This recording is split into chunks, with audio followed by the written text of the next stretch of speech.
എന്റെ ഉമ്മയും ഉപ്പായും എന്റെ ബന്ധുക്കളും അനുജനും ഒന്നുമില്ലാത്ത ഈ ലോകത്ത് എനിക്ക് ജീവിക്കണ്ട, ഞാൻ ചാകും സാറേ എന്നുള്ളത്. ഇതിന്റെ ഈ ഒരു മുന്നറിയിപ്പിന്റെ പിന്നാലെ തന്നെ പോലീസ് ജയിലിനുള്ളിൽ വൻ നിരീക്ഷണമാണ് അഫ്ഫാന് മേൽ ഒരുക്കിയിരുന്നത്. അതിനുശേഷം ഇന്ന് ഉച്ചയോടുകൂടി അഫ്ഫാനെ തെളിവെടുപ്പിനായി മുത്തശ്ശിയുടെ വീട്ടിലേക്കും അതുപോലെ തന്നെ ഈ മുത്തശ്ശിയുടെ മാല കവർന്നതിന് ശേഷം പണയം വെച്ച പണയ സ്ഥാപനത്തിലേക്കും അതുപോലെ തന്നെ എല്ലാവരെയും കൊല്ലാനായി ഉപയോഗിച്ച ആ ചുറ്റികൽ വാങ്ങിയ കടയിലേക്കുമാണ് പോകുന്നത്. ഇന്ന് തെളിവെടുപ്പിനായി ഇരിക്കെയാണ് ഇന്ന് രാവിലെ 6:30 അഫ്ഫാൻ ഉണ്ടായിരുന്ന സെല്ലിനകത്തെ ശുചിമുറിയിൽ നിന്നും ഉള്ളിലേക്ക് കയറിയ അഫ്ഫാനെ ഏറെ വൈകിയും കാണാത്തതിനെ തുടർന്ന് പോലീസ് സംഘം അകത്ത് കയറി പരിശോധിച്ചപ്പോൾ അഫ്ഫാൻ താഴെ കുഴഞ്ഞു വീണ നിലയിൽ കണ്ടെത്തി. അഫ്ഫാനെ കുഴഞ്ഞു വീണ നിലയിൽ കണ്ടെത്തിയിരുന്ന ഉടനെ തന്നെ ആശുപത്രിയിലേക്ക് പ്രവേശിപ്പിച്ചിട്ടുണ്ട്. അഫ്ഫാന്റെ ആരോഗ്യാവസ്ഥയിൽ വീണ്ടും ആശങ്ക തുടരുകയാണ്. രക്തസമ്മർദ്ദം കുറഞ്ഞതിനെ തുടർന്നാണ് അഫ്ഫാൻ പോലീസ് കസ്റ്റഡിയിൽ കുഴഞ്ഞു വീണെന്നാണ് മനസ്സിലാകുന്നത്. ബാത്റൂമിൽ പോകാനായി വിലങ്ങ് അഴിച്ചിരുന്നു. ഇതിന് പിന്നാലെയാണ് വീണത്. ഉയരത്തിലുള്ള പ്ലാറ്റ്ഫോമിൽ നിന്നാണ് വീണിരിക്കുന്നത്. ഇതോടെ അഫ്ഫാൻ ചാടിയതാണോ എന്ന സംശയവും ഉയരുന്നുണ്ട്. ഉടനെ കല്ലറയിലെ ആശുപത്രിയിൽ എത്തിച്ചു. രക്തസമ്മർദ്ദം തീരെ കുറവായിരുന്നു, ഇതുകൊണ്ടാണ് കുഴഞ്ഞു വീണത് എന്നാണ് ഡോക്ടർമാർ പറയുന്നത്. പോലീസ് അറസ്റ്റ് ചെയ്ത് ജയിലിൽ അടച്ച ശേഷം അഫ്ഫാൻ ഉറങ്ങുന്നത് കുറവാണ്. ഇതാണ് രക്തസമ്മർദ്ദം കുറച്ചത് എന്നാണ് ഡോക്ടർമാരുടെ നിരീക്ഷണം. ഈ സാഹചര്യത്തിൽ അഫ്ഫാന് ചികിത്സ തുടരേണ്ട സാഹചര്യമുണ്ട്. ശുചിമുറിയുടെ തട്ടിയിൽ നിന്ന് ചാടിയാണ് ജീവനെടുക്കാൻ ശ്രമിച്ചത് എന്ന് പോലീസ് സംശയിക്കുന്നുമുണ്ട്. കാരണം ഇയാൾ ആത്മഹത്യ ചെയ്യുമെന്ന് ആവർത്തിച്ചു പറഞ്ഞിരുന്നു. മരണഭയം തീരെ ഇല്ലാത്ത ഒരു 23-കാരനാണ് എന്നറിയാം. കാരണം നേരത്തെ തന്നെ ആത്മഹത്യ ചെയ്യാൻ ശ്രമിച്ചിരുന്നു. പിന്നീട് ആത്മഹത്യയിൽ നിന്നും പിന്മാറിയതിനെ തുടർന്നാണ് അമ്മയടക്കം 6 പേരെ കൊല്ലാൻ തുനിഞ്ഞിറങ്ങിയത്. അപ്പോഴും രക്തവും അതുപോലെ തന്നെ നിലവിളിയും ഏറ്റവും രക്തബന്ധവും ഒന്നും തന്നെ കണ്ട് അറപ്പുമാറിയ ഒരു വ്യക്തിയാണ്. മരണം എപ്പോൾ വേണമെങ്കിലും സംഭവിക്കാനുള്ള വ്യക്തിയാണ്. മരിക്കണമെന്ന ഉദ്ദേശത്തോടു കൂടി എലിവിഷം കഴിച്ച് ആശുപത്രിയിലേക്ക് എത്തിയിരുന്നു. എലിവിഷം കഴിച്ച് പോലീസ് സ്റ്റേഷനിലേക്ക് എത്തിയിരുന്നു. അങ്ങനെ മരിക്കണം എന്നുള്ള ഒരു ആഗ്രഹം ഇയാളുടെ മനസ്സിൽ കയറി കൂടിയിട്ട് കുറെ നാളുകളായി. സത്യത്തിൽ ഈ ഒരു വാർത്തയൊക്കെ പുറത്തു വരുമ്പോൾ താഴെ കമന്റായി വരുന്നത് ആരാണ് ഇവനെ തടഞ്ഞു വെക്കുന്നത്, പോയി ചാകാൻ പറ എന്നുള്ള കമന്റുകളൊക്കെ വരുന്നുണ്ട്. ശരിയാണ്, അത് അത്തരത്തിലുള്ള ഒരു കാര്യം തന്നെയാണ് ചെയ്തിരിക്കുന്നത്. പക്ഷെ അപ്പോൾ നമുക്ക് അങ്ങനെ പറയാനും പാടില്ലാത്തൊരു അവസ്ഥയിലേക്ക് കടന്നു പോയിക്കൊണ്ടിരിക്കുകയാണ്. എന്തായാലും ഇയാൾ ചാടിയതാണോ, അതായത് ഇന്ന് ഉച്ചയ്ക്ക് ശേഷം തെളിവെടുപ്പിനായി കൊണ്ടുവരാനായി ഇരിക്കുകയായിരുന്നു. ഇവിടേക്ക് എല്ലാം വരേണ്ടതുണ്ട്.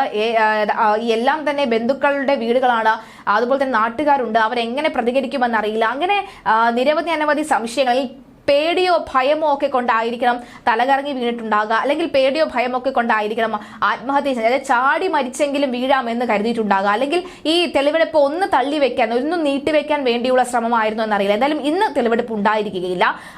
അതായത് തെളിവെടുപ്പ് ഉണ്ടായിക്കഴിഞ്ഞാൽ എന്തായിരിക്കും ആളുകളുടെ പ്രതികരണം അടക്കം പേടിയോട് കൂടിയാണ് അഫ്ഫാൻ അതൊക്കെ കാണുന്നത്. എന്നാലും കഴിഞ്ഞ ദിവസം അഫ്ഫാന്റെ ഉമ്മയെ സംബന്ധിച്ചിടത്തോളം ഒരു നിർണായക ദിവസം തന്നെയായിരുന്നു. കാരണം ഷെമി കഴിഞ്ഞ ദിവസങ്ങളിലൊക്കെ തുടർന്ന് വരുന്ന ആ കള്ളത്തരം പൊളിച്ചെടുക്കുകയായിരുന്നു ആശുപത്രിയിൽ.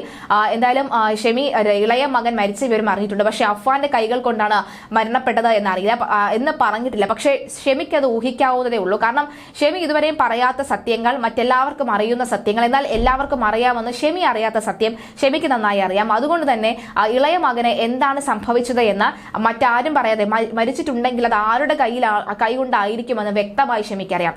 എന്നാലും ശുചിമുറിയുടെ തിട്ടയിൽ നിന്നും ചാടി ഇപ്പോൾ ജീവനെടുക്കാൻ അഫ്ഫാൻ ശ്രമിച്ചിരിക്കുകയാണ് എന്ന വിവരവും പുറത്തുവരികയാണ്. പ്രതി ആത്മഹത്യാ പ്രവണത കാണിക്കുന്നതായി പോലീസ് പലവട്ടം പറയുന്നുണ്ട്. കൂട്ടക്കൊലക്കേസിൽ തെളിവെടുപ്പ് നടക്കാനിരിക്കെയാണ് ഈ നാടകീയ സംഭവങ്ങളൊക്കെ തന്നെ അരങ്ങേറുന്നത്. പ്രതി അഫ്ഫാനെ കൊല നടത്തിയ സ്ഥലങ്ങളിൽ എത്തിച്ച് തെളിവെടുപ്പ് നടക്കാനിരിക്കുന്ന പോലീസിന്റെ തീരുമാനം. മുത്തശ്ശി സൽമാ ബീവിയെ കൊലപ്പെടുത്തിയ കേസിലാണ് പാങ്ങോട് പോലീസ് കസ്റ്റഡിയിൽ വാങ്ങിയിട്ടുള്ളത്. അതിനാൽ ആ കേസിന്റെ തെളിവ് ശേഖരണമാണ് പ്രധാനമായി നടത്താനിരുന്നത്.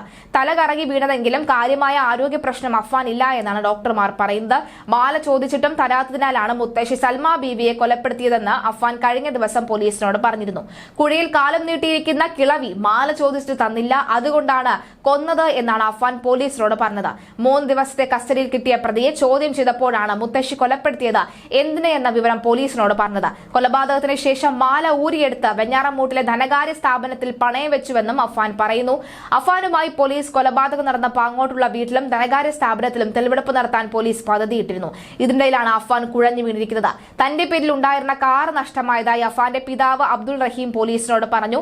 നെടുമങ്ങാട് രജിസ്ട്രേഷനുള്ള കാറാണ് നഷ്ടമായത്. മാത്രമല്ല ഇതിനിടയിൽ അഫ്ഫാനും ഉമ്മയും ചേർന്ന് വാങ്ങിയ പണത്തിൽ പകുതിയും അത് കരസ്ഥമാക്കി, അല്ലെങ്കിൽ പകുതി പണവും അത് ഉപയോഗിച്ചത് റഹീമാണ് എന്നുള്ളൊരു വെളിപ്പെടുത്തൽ കൂടി വന്നിട്ടുണ്ട്. അപ്പോൾ ഈ പൈസ തിരിച്ചു ചോദിക്കുമ്പോൾ, വാങ്ങിയ പൈസ തിരിച്ചു ചോദിക്കുമ്പോൾ കൊടുക്കാൻ വേണ്ടി പലരെയും മറിക്കുകയും തിരിക്കുകയും പൈസ ഉള്ള ബന്ധുക്കളെ, അതുപോലെ തന്നെ ഈ മൂത്താപ്പ ലത്തീഫിനെയും സാജിദയെയും കൊല്ലുന്നതിന് കാരണം അവൻ പറയുന്നത് അവൻ്റെ ഉമ്മായെയും കുറ്റപ്പെടുത്തി സംസാരിച്ചു.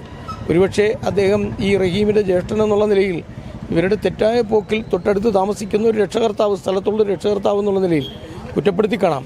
ഈ ആഡംബര ജീവിതം, അതുപോലെ തന്നെ മറ്റൊരു പെൺകുട്ടിയെ യാതൊരു രേഖകളുമില്ലാതെ വീട്ടിൽ വിളിച്ചുകൊണ്ട് വരികയും അതിന് ചെലവിന് കൊടുക്കാൻ മറ്റൊരു മാർഗ്ഗമില്ലാതിരിക്കുകയും ഒക്കെ ചെയ്യുമ്പോൾ സ്വാഭാവികമായി വലിയച്ഛൻ എന്നുള്ള നിലയിൽ കുറ്റപ്പെടുത്തി കാണാം. ആ കുറ്റപ്പെടുത്തിയതിൽ അമ്മയെയും തന്നെയും കുറ്റപ്പെടുത്തിയതിലുള്ള വൈരാഗ്യത്തിലാണ് ലത്തീഫിനെയും സാജിദയെയും അതിക്രൂരമായി കൊലപ്പെടുത്തിയതെന്നാണ് പറയുന്നത്. ഇതിലിപ്പോൾ ആഡംബര കാര്യങ്ങൾക്ക് വേണ്ടിയാണ് അഫാൻ ഇത്തരത്തിൽ പൈസ വാങ്ങിച്ചതെന്ന് പറയുന്നു. അങ്ങനെ പറയുകയാണെങ്കിൽ നമ്മളിപ്പോൾ അവിടെ പോയി നോക്കുമ്പോഴും അല്ലെങ്കിൽ നാട്ടുകാരോടൊക്കെ ചോദിക്കുമ്പോൾ ആ ആഡംബരം എന്ന് ചൂണ്ടിക്കാണിക്കാനൊന്നും കാണാനില്ല, പ്രത്യക്ഷത്തിലില്ല.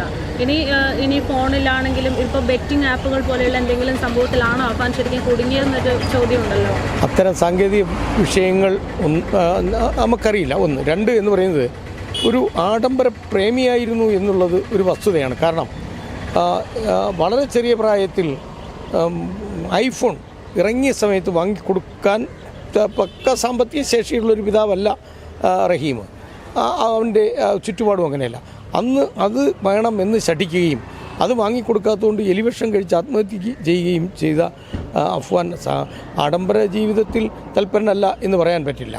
അതായത് അവരുടെ ചുറ്റുപാടുകൾക്കനുസരിച്ച് ജീവിക്കാൻ പഠിച്ചൊരു കുട്ടിയല്ല. രണ്ട്, ഒരു ബുള്ളറ്റും ഒരു ബൈക്കും ഒരേ സമയം ഉപയോഗിച്ചവരാണ്. ഒരാൾക്കൊരു വാഹനം വേണമെങ്കിൽ ഒരു ബൈക്ക് ഓക്കെ, അത് CC ഇട്ടോ ഏതെങ്കിലും നിലയിൽ, അതിൻ്റെ കൂടെ ഒരു ബുള്ളറ്റ് കൂടി വയ്ക്കുമ്പോൾ അങ്ങനെയുള്ള ഒരു സാമ്പത്തിക ഭദ്രതയുള്ളൊരു വീട്ടിലുള്ളൊരു കുട്ടിയാണെങ്കിൽ നമുക്കത് മനസ്സിലാക്കാൻ രക്ഷകർത്താക്കൾ വാങ്ങിക്കൊടുത്തതാണ് അവനോടുള്ള വാത്സല്യവും സ്നേഹവും. ഇതങ്ങനെയല്ലല്ലോ. അപ്പോൾ തീർച്ചയായും പിന്നെ നിങ്ങൾ പറയുന്ന സാങ്കേതികമായ കാര്യങ്ങൾ, പിന്നെ സോഷ്യൽ മീഡിയയിലോ അതല്ലെങ്കിൽ ടെലിഫോണിലോ അതല്ലെങ്കിൽ മറ്റേതെങ്കിലും സാങ്കേതികമായ കാര്യങ്ങളിൽ ഇനി അതുപോലെ തന്നെ ഈ മൊബൈലിലെ റമ്മി കളിയോ അതുപോലെയുള്ള നിഗൂഢമായ ഏതെങ്കിലും കാര്യങ്ങളുണ്ടോ എന്നൊക്കെ ഇനി വളരെ വിശദമായി പോലീസ് പരിശോധിച്ചാലേ അതൊന്നും നമുക്കൊന്നും പ്രഥമ ദൃഷ്ട്യാ മനസ്സിലാക്കാൻ കഴിയില്ല. എന്തായാലും ശരി, എന്തൊക്കെ ദുരൂഹതകളുണ്ട്.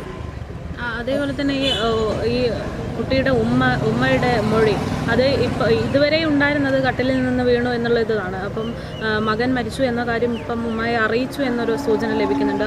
ആശുപത്രിയിൽ നിന്ന് അങ്ങനെ എന്തെങ്കിലും വിവരങ്ങൾ ലഭിച്ചായിരുന്നു? ഇല്ല, അതിനെക്കുറിച്ചൊരു അപ്ഡേഷൻ ഇതുവരെയും വന്നില്ല. ബഹുമാന്യനായ രമേശ് ചെന്നിത്തലയാണ് ഇപ്പോൾ അവസാനമായി കുട്ടിയുടെ ഉമ്മയെ കണ്ടത്.